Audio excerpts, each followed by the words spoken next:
ತಮ್ಮನೇ ಅಪ್ಪನೇ ಸೇರಿ ಏನೋ ಮಾಡಿದ್ದಾರೆ. ಸೂಸೈಡ್ ಥರ ಇದು ಕಾಣ್ತಾ ಇಲ್ಲ. ಅಮ್ಮ ಸೂಸೈಡ್ ಮಾಡ್ಕೊಳ್ಳೋಂಗಿದ್ದಿದ್ರೆ 25 ವರ್ಷದ ಹಿಂದೆನೇ ಮಾಡ್ಕೊಳ್ಳೋರು. ಅವ್ನು ತುಂಬ ಹಾಳಾಗೋಗ್ಬಿಟ್ಟಿದ್ದಾನೆ. ಅಪ್ಪ ಅಂದರೆ ಅಪ್ಪನದು ಪ್ರೋ ಮ್ಯಾಕ್ಸ್ ಆಗಿಬಿಟ್ಟಿದ್ದಾನೆ ಅವನು. ನಾನಿಲ್ಲಿ ನನ್ನ ತಮ್ಮ ಇದ್ದಾನೆ ಅಂತ ನಂಬಿ ಬಿಟ್ಟು ನಮ್ಮಮ್ಮನ ನಾನು ಅಬ್ರಾಡ್ಗೆ ಹೋಗಿದ್ದೆ ಓದೋಕ್ಕೆ ಅಂತ. ಆದರೆ ನನ್ನ ತಮ್ಮ ಈ ಥರ ಆಗ್ತಾನೆ ಅಂತ ಗೊತ್ತಿರಲಿಲ್ಲ ನನಗೆ. ಬಟ್ ಮಾಡ್ಕೊಂಡಿದ್ದಾರೆ ಹೀಗೆ ಅಂತ ಹೇಳ್ದ. ನಂಬಕ್ಕೆ ಕಷ್ಟ ಆಯಿತು. ನಾನು ಇವಾಗಲೂ ಹೇಳ್ತಾ ಇದ್ದೀನಿ, ಅಮ್ಮ ಮಾಡ್ಕೊಂಡಿಲ್ಲ ಸೂಸೈಡು. ತಮ್ಮನೇ ಅಪ್ಪನೇ ಸೇರಿ ಏನೋ ಮಾಡಿದ್ದಾರೆ. ಇಂಟೆನ್ಷನಲಿ ಅಲ್ಲದೆ ಇದ್ದರೂ ಜಗಳದಲ್ಲಿ ಎಲ್ಲೋ ಹೊಡೆದಿರಬೇಕು, ಹಿಂಗಾಗೋಗಿದೆ. ಆಮೇಲೆ ಅದನ್ನು ಕವರಪ್ ಮಾಡೋಕ್ಕೆ ಸೂಸೈಡ್ ಅಂದಿದ್ದಾರೆ. ಸೂಸೈಡ್ ಥರ ಇದು ಕಾಣ್ತಾ ಇಲ್ಲ. ಸೂಸೈಡ್ ಅಲ್ಲ. ಅಮ್ಮ ಸೂಸೈಡ್ ಮಾಡ್ಕೊಳ್ಳೋಂಗಿದ್ದಿದ್ರೆ 25 ವರ್ಷದ ಹಿಂದೆನೇ ಮಾಡ್ಕೊಳ್ಳೋರು. ಯಾಕೆಂದರೆ 25 ವರ್ಷದಿಂದನೂ ಮನೇಲಿ ಇದೇ ಥರ ಜಗಳ ನಡೀತಾನೇ ಇದೆ. ನಾವು ನಾರ್ಮಲ್ ಅಂತಲೇ ಅಂದ್ಕೊಂಡ್ವಿ. ಆದರೆ ಈ ಥರ ಹೋಗುತ್ತೆ ಅಂತ ಗೊತ್ತಿರಲಿಲ್ಲ. ಜರ್ಮನಿಯಿಂದ ಇಲ್ಲಿಗೆ ಈಗ ರೀಸನ್ಗೆ ಬರ್ತೀನಿ ಅಂತ ಗೊತ್ತಿರಲಿಲ್ಲ. 1 ವರ್ಷ ಆಗಿತ್ತು ನಾನು ಹೋಗಿ. ಈ ರೀಸನ್ಗೆ ಇಲ್ಲಿಗೆ ಬರ್ತೀನಿ ಅಂತ ನಾನು ಅಂದ್ಕೊಂಡಿರಲಿಲ್ಲ. ಅಪ್ಪಂಗೆ ಅವ್ರದ್ದೇ ನಡಿಬೇಕು ಅಂತ ಇತ್ತು. ದುಡ್ಡು ದುಡ್ಡು ದುಡ್ಡು ದುಡ್ಡು ಅನ್ನೋರು 3 ಹೊತ್ತು. ದುಡ್ಡು ಬಿಸಾಕಿದ್ರೆ ಯಾರಾದರೂ ಬರ್ತಾರೆ, ದುಡ್ಡು ಹಾಕಿದ್ರೆ ರಿಪೋರ್ಟ್ ಚೇಂಜ್ ಮಾಡ್ಬೋದು, ನೀನು ಪೊಲೀಸ್ ಸ್ಟೇಷನ್ಗೆ ಹೆಂಗೆ ಕಂಪ್ಲೇಂಟ್ ಕೊಡ್ತೀಯ.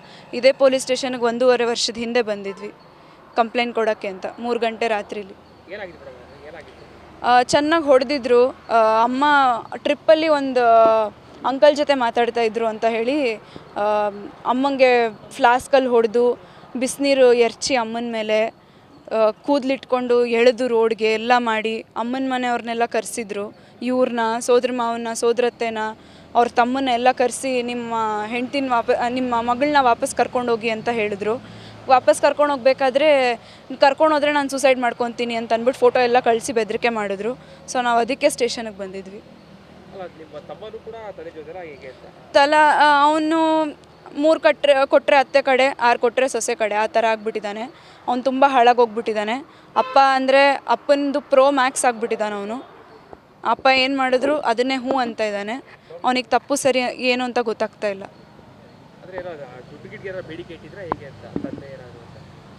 ಏನೂ ಗೊತ್ತಿಲ್ಲ, ಅದು ಗೊತ್ತಿಲ್ಲ. ಏನಾಗಿದೆ ಅಂತಲೇ ಗೊತ್ತಾಗ್ತಾ ಇಲ್ಲ. ಅವ್ರು ಹೇಳೋ ಸ್ಟೋರಿ ನಂಬೋ ಥರ ಇಲ್ಲ. ಅಮ್ಮ ನಾವು ಆಚೆ ಹೋಗಿದ್ವಿ, ಬರೋಷ್ಟರಲ್ಲಿ ಅಮ್ಮ ಸೂಸೈಡ್ ಮಾಡ್ಕೊಂಬಿಟ್ಟಿದ್ರು. ಅದು ವೇಲಲ್ಲಿ ಸೂಸೈಡ್ ಮಾಡ್ಕೊಳ್ಳೋಕ್ಕಾಗಲ್ಲ.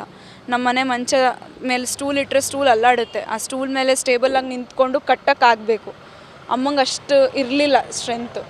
ಏನೇ ಇದ್ದರೂ ಅಮ್ಮಂಗೆ ಸಪೋರ್ಟ್ ಬೇಕಿತ್ತು.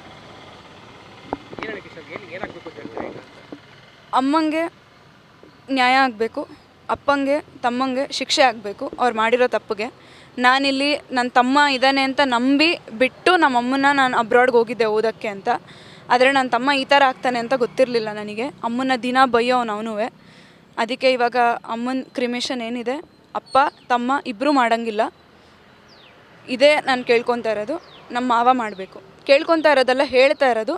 ಯಾರೂ ತಡಿಬಾರ್ದು. ಮಾವನೇ ಅಮ್ಮನ ಕ್ರಿಮೇಷನ್ ಮಾಡಬೇಕು. ಯಾರಿಗೂ ಅಮ್ಮ ಹೇಳ್ಕೊಂಡಿರಲಿಲ್ಲ.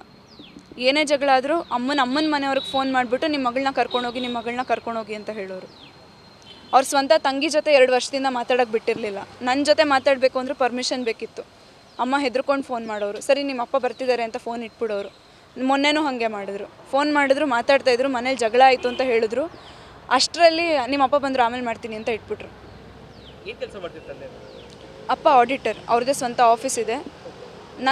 ನಾನೇ ಬಾಸ್ ಅನ್ನೋ ಥರ ಸ್ವಲ್ಪ ಇದು.